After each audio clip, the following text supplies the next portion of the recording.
These are the common equations that are utilized for calculating energy needs. And the Mifflin equation, which is on the left upper corner, is one that is commonly used. That is the, I don't want to say the standard, but that one is used very, very frequently. And you can see that it utilizes weight, height, and age. That's to estimate resting metabolic rate. You'll see the Cunningham equation is also resting metabolic rate, but you have to have the lean body mass in kgs to do that one. The DRI estimates total energy expenditure. And there you'll see that you have the height, the weight, and the age calculation, and then you have to estimate what kind of activity level a person has. And for that particular value, you can see that it's all based upon somewhat an interpretation. The World Health Organization method, you'll see that there is an equation to estimate the total energy expenditure, total daily energy expenditure due to exercise. And here you'll see an energy factor of 1.6 to 2.4 for men. And here you have for men 10 to 18 years old, all the way up to 60 years old. Well, it's for all of them. I don't know why I had to separate those out, but that is the factor. So you do have a little bit of a wiggle room with making these calculations, but that's where doing that dietary analysis can give you how many calories a person is eating on a regular basis, and that can give you, if they're maintaining their body weight, it can identify at least a starting point of what their basic caloric need is to maintain their body weight. To recommend weight loss, we want to do the energy needs, and here there's a wide range of caloric decrease, 250 to 1,000 calories per day via diet and or exercise. That means that you either eat less or exercise a lot more or do a combination of both. And when you've got athletes that are already on a high end of exercise, it's going to be pretty difficult to get them to exercise more and not get stale, overtrained, or injured. So we have that range, but know that just exercise itself is not going to be an effective way to do it. And also cutting down a large mass of calories is not probably going to make for a happy person either. So the goal is to be moderate, to determine just some changes that can be made by portion size, changing maybe the type of snack a person is having, and making small changes or changes to the dietary patterns, and talk about eating healthy or talk about eating well, not just to diet. We don't want to have a big weight loss each week. Every single expert will say 1 to 2 pounds per week on average. Now, individually, a person might start out quite quickly and lose more than 1 to 2 pounds the first couple weeks, but it will, on average, slow down.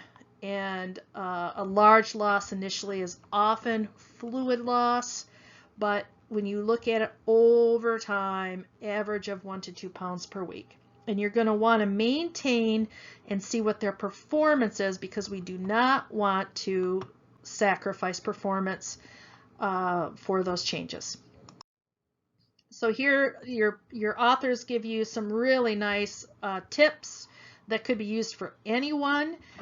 Look at what your what your foods are. Try to get nutrient-dense foods. Perhaps have a smaller plate. Weigh, I think this is a nice one, weigh or measure cooked food for a week to see how big a serving size is. We do get a little bit of incorrect visualization when we go someplace and eat. I think if you can bring some takeout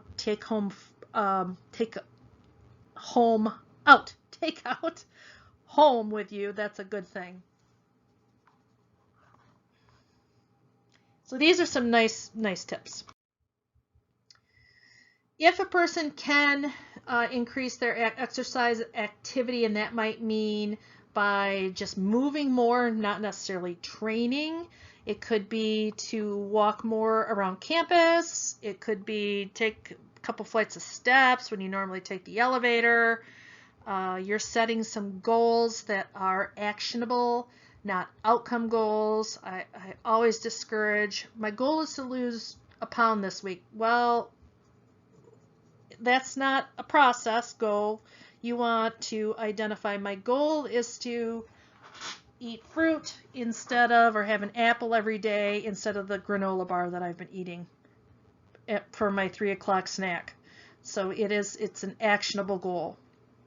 Logging, self-monitoring is going to be helpful, so an athlete will be able to notice that if their performance is changing, and we want to pay close attention to that. We know that there is a increased stress from society about body size, what's ideal appearance. We might contribute to this without even realizing it by having people weigh in all the time. So, you know, there is a increased occurrence of eating disorders or disordered eatings, but where we come in as professionals, as coaches, as trainers, is to look for the signs and symptoms and be mindful of that and try to do prevention and not focus on the scale but performance. I wanted to at least point out some signs of disordered eating, and you'll see behavioral signs, fear of fat. Anytime you run into people that are being really rigid about their exercise, if they're getting injured a lot, if they're withdrawing, if they have mood changes, or physical signs which are going to be pain, faintness, changes in their energy levels, inability, maybe they're doing poorly academically, with impaired concentration. I think it's important to recognize the signs and make preventative steps early. We know that when athletes do get on an eating disorder, diagnosable eating disorder, that there are a number of negative impacts, and I just mentioned some of them in the previous slide, but none of these are going to be helpful for that athlete to perform well in their sport. And so we want to really focus on eating well and not the scale, and not calling people out for body weight, but look at less focus on diets and more focus on small changes in dietary choices. The female athlete triad has to do with, and this is, women are more likely to have eating disorders, not that men do not, but the female athlete triad has been around for a number of years, and why it is a real problem is that it runs into, it's a low caloric intake, which will ultimately put a person at risk for bone density disorders, poor hormone imbalance, and ultimately long-term health function problems. So to prevent this, we want to really model good eating, have a healthy, have healthy snacks, healthy food available at the training table, really focus more on skills, performance, and not be identifying quick weight loss as the solution. We want to, if we can encourage our athletes to maintain their good performance body weight, give or take a few pounds throughout the year, then it becomes a healthy habit rather than I got to lose a bunch of weight because I'm going to start training again. For individuals that need to gain weight, resistance training is going to be the way to make sure that you get weight gain as healthily as possible, and we want to stimulate muscle growth or muscle development, and to do that we have to be getting in sufficient calories and also have sufficient protein. Now we can't make that assumption that all additional calories need to be protein, because that's what's needed for building muscles, because muscles are made out of amino acids, which are primarily the basic building blocks of muscle, of protein. Protein is the building block of muscle. We have to get enough protein, but we still need to have plenty of nutritiously dense foods that give calories. So the energy balance is really the most important. To do that, we want to have an idea about what kind of caloric intake maintains body weight. 300 to 500 additional calories per day is a good rule of thumb. If you get more than that, those additional calories are just going to get stored as body fat. So focusing on good carbohydrate and getting sufficient protein, and the protein consumption is generally not a problem, but we're looking at that no more than 2 grams per kg per day. So here's our nitrogen balance, 1.4 to 2 grams per kg per day.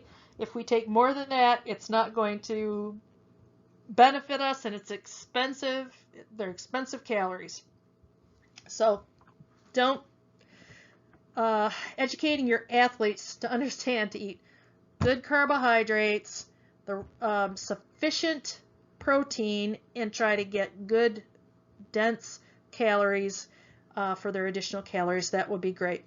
For some individuals that have a really rough time getting those calories in, supplements might be helpful, and that would be whey protein.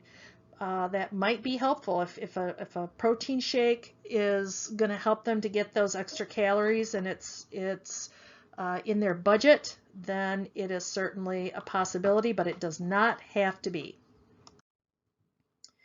We also have for people that are having difficulty getting those additional calories in, don't fill up your belly with fluids while you're eating. Try to hold off on drinking water until after you're done eating, or don't drink very much water. Carbonated beverages give you a sense of fullness. Perhaps eating more frequently, eating nutrient-dense foods. So the difference between cotton candy and tuna, for example. Tuna gives you vitamins and minerals where cotton candy does not. In some cases, sports drinks might be a way to get some calories in. Something before bed might be helpful, or later in the day. And I think the Training Table 11.4 is a really great summary that you can utilize for putting up in your training room if that ways for people to do that. It's real helpful if you get that bedtime snack, if it's got some protein in it, that's really good too. So there you go.